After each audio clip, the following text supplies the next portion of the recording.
Big difference here. 3.7.5 is a solid score based on what we've seen from the judges across the course of the week thus far. So our joy, Ayazi, who we have seen compete twice. Still twist. Later on throughout the competition, actually the next round, you're going to see her add an entire twist to this. So kind of kicking things off with a dive she's very comfortable with. Really solid here. Maybe if now back to 5 judges, which we had lost 2 last night. Instances, a lot of the things he focuses on is going to be the takeoff. It's going to be the position in the air. How she kind of came out of the dive and reached for the water is what dictates that entry a lot of times. So just kind of giving her some feedback on what it looked like. You want to bank that and get ready for your next dive, quite honestly. Ayazi's second dive. Said she was going to be doing the same dive as round 1, but adding an entire twist here. So right here you have 2 full twists.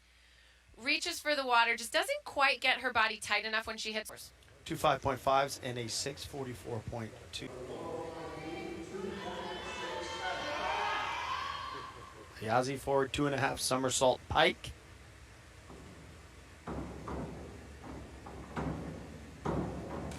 Oh, unfortunately, a little bit off. Really needed to get more out of it, but her timing was off, so she never really got into a great pike and rotation. So right here, she's hitting the water, just doesn't land straight up and down, and this sort of under rotation is going to be a reflected 4.5 twice on platform thus far in 2020 and 2022.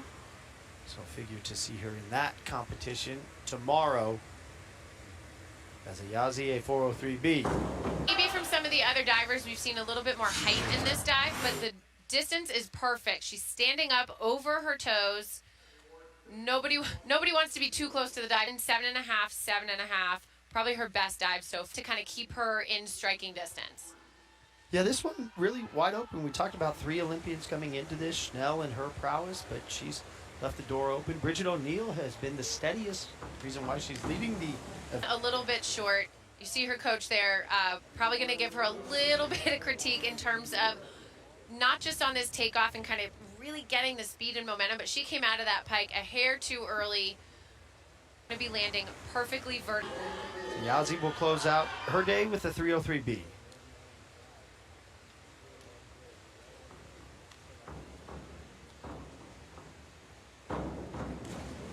And that's where she struggled in some of her other dives. Just didn't quite get the rhythm off of the diving board in order to get in and get the momentum and speed. Here, on the other hand, beautiful hurdle and takeoff. Just doesn't reaches for the water, little too late, and lets it over rotate.